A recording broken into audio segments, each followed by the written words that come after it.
Os cátaros e a heresia católica. Hermínio Corrêa de Miranda. Apresentação. Não vos ocupeis destes homens, deixai-os, pois, se o seu intento ou a sua obra provém dos homens, destruir-se-á por si mesma. Mas se, ao invés, verdadeiramente vem de Deus, não conseguireis arruiná-la. Não vos exponhais ao risco de serdes encontrados combatendo contra Deus. Gamaliel. Atos, capítulo 5, versículos 38 a 39. Tomei contato com o catarismo pela primeira vez nas páginas do Reformador, em artigo do próprio professor Hermínio Corrêa de Miranda. A história daquele povo culto, em meio a tanta ignorância, destemido, mas pacífico, e que buscava apenas restaurar o cristianismo nas suas origens apostólicas, me comoveu muito, mais do que poderia esperar. Li avidamente a obra Os Cátaros e a Reencarnação, do Dr. Arthur Girdan, indicada no referido artigo, e revi tantas cenas descritas na obra como se as tivesse presenciado, sempre sob intensa emoção. O interesse pela página histórica do catarismo me levou, em 1996, a visitar toda a região do Languedoc e conhecer de perto a herança daquele movimento tão barbaramente massacrado. Visitei Béziers, a primeira cidade a ser atacada pela cruzada contra o catarismo, e pude adentrar a catedral, hoje reconstruída no mesmo local, daquela que foi queimada por determinação das próprias autoridades católicas, à época, para que o povo que nela se abrigara fugisse da ferocidade do exército invasor e não perecesse queimado, pelo único crime de tentarem vivenciar um cristianismo como aquele dos primitivos homens do caminho. Fui a Carcassonne, cidade medieval de tal maneira preservada que nos leva a uma viagem no tempo de cerca de 800 anos, onde me constrangeu conhecer de perto os instrumentos de tortura para interrogatório e confissão dos cátaros, utilizados pela Santa Inquisição, que surgia naquela época. Visitei cidades e castelos, onde a nobreza católica, tocada pelos ensinamentos e testemunhos dos puros, defendeu bravamente aquela gente incapaz de levantar o braço para ferir o inimigo, mesmo que fosse para salvar a própria vida. Mirepoix, Minerve, Lastor, Queribus. Adentrei o Ariège, região cuja vegetação inóspita me evocava distantes recordações que desconhecia em mim, e cheguei a Monte Seguro, verdadeiro memorial, a nos tocar as consciências a respeito de a que ponto a intolerância e a ignorância humanas podem nos levar. Nesse local, a 16 de março de 1244, uma fogueira gigantesca e praticamente botava fim a um dos movimentos mais belos que a história da religião pôde testemunhar no Ocidente. É inenarrável a emoção de ultrapassar os pórticos do castelo, onde ficou sitiado o último bastião cátaro. Trouxe dessa viagem dezenas de fotos, folhetos, livros e pequenas lembranças. Abre parênteses. Dei ao Hermínio uma pequena pedra colhida nos arredores do castelo de Monte Seguro, pois achava que talvez assim poderia transmitir-lhe um pouco da emoção que senti no local. Fecha parênteses.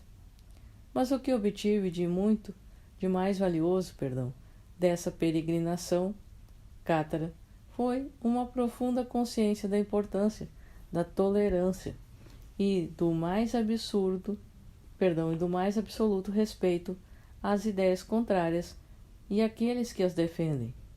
Por mais estranhas estas ideias e pessoas possam nos parecer, quantos crimes a humanidade vem cometendo pelo simples fato de alguns discordarem da crença dominante, quantos mártires a intolerância tem criado e quanto atraso ao desenvolvimento das ideias em nosso planeta? Para fugir um pouco das intensas emoções que aqueles locais me traziam, busquei conhecer outras regiões de interesse histórico, mas, por mais que achasse que me distanciava do lugar onde os cátaros estiveram circunscritos, deparava-me com eles a cada passo. Lyon, a terra onde nasceu o codificador, apresentou-se para mim como local onde se reuniram os exércitos para iniciarem a cruzada contra o catarismo. Fui à Itália.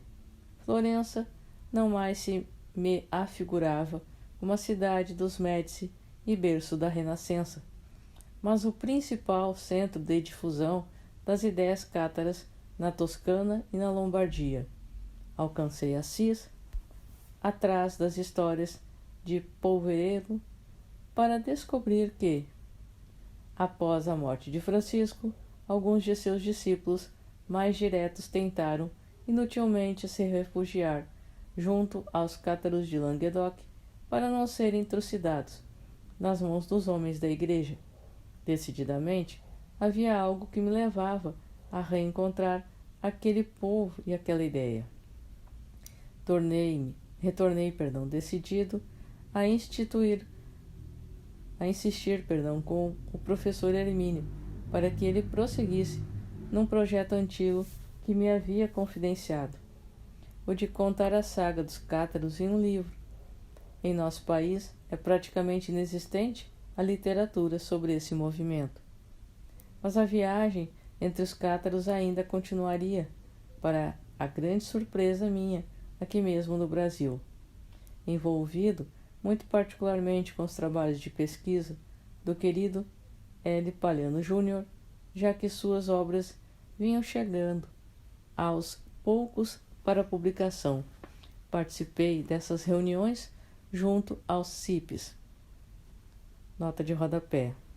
CIPs, Círculo de Pesquisa Espírita, instituição modelar presidida por L. Palhano Júnior, cujos resultados das pesquisas estão apresentadas em diversas obras publicadas pela La Chatre, destacando-se entre elas Transe e Mediunidade, Laudos Espíritas da Loucura, Viagens Psíquicas no Tempo e Evocando os Espíritos.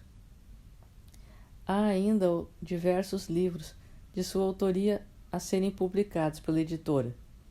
Nosso querido saudoso L. Palhano Júnior desencarnou do dia 14 de novembro de 2000, deixando monumental obra que servirá de modelo a quem se interessar pela moderna pesquisa científica do Espiritismo.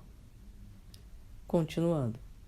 Em outubro de 1999, em Vitória, Espírito Santo, numa dessas reuniões, discutíamos a presença do Espírito de Jesus de Nazaré na condução dos movimentos sinceros que buscam restaurar sua mensagem, desde o período primitivo, quando o próprio Cristo apareceu a Paulo na estrada de Damasco. A presença do Espírito de Verdade junto a Allan Kardec, auxiliando-o na escrita e minuciosa revisão dos textos que comporiam a codificação espírita, incluindo suas aparições por toda a história do cristianismo, sempre cheia de heresias, a tentarem relembrar-lhe a mensagem original. Após as discussões, passamos a um período de atividades mediúnicas durante comunicação de excelsa entidade, através da mediunidade de um dos presentes, de forma inesperada. Encontrei-me, talvez, num processo de desdobramento, novamente lá, de volta ao Ariege, em Monte Seguro, na véspera do malfadado dia. Eu, naquele momento, transformado em testemunha da história.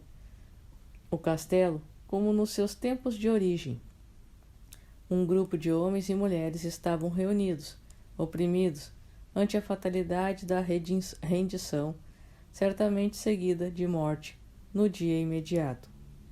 A segurança da verdadeira fé na mensagem do Cristo seria suficiente para dar-lhes ânimo para ultrapassarem aquele derradeiro testemunho? Um dos presentes, médium, levanta a voz e por ele fala o próprio Cristo. A paz esteja entre vós. Eis que vos mando novamente como cordeiros em meio a lobos ferozes. Não deveis temer aqueles que vos podem abater os corpos, mas não a vida.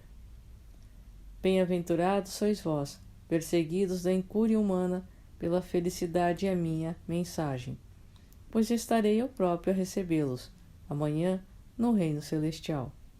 No dia seguinte, à semelhança dos mártires nos circos romanos, eles seguiram para serem jogados na fogueira, cantando e estranhamente felizes, como a perceberem suave presença invisível, aos olhos obnubilados pela cegueira da intolerância. Em virtude da forte emoção que me dominava, retornei daquela visão, sem condições de narrar, naquele momento, aos demais companheiros de reunião, a maravilhosa experiência que havia presenciado. O que faço, finalmente, com a gentil aquiescência do autor, nestas páginas, à guisa de apresentação da obra. Poderiam alguns leitores perguntar por que um autor reconhecidamente espírita escreveria sobre uma seita herética medieval e essa obra viria a ser publicada por uma editora também reconhecidamente espírita. Há alguma relação entre espiritismo e catarismo que justificasse esse interesse? Sem dúvida, para o espiritismo, o movimento cátaro tem ainda relevante papel, pois vem ratificar a inclusão da doutrina dos espíritos entre as correntes cristãs, de onde todo o esforço tem sido feito para que seja excluída.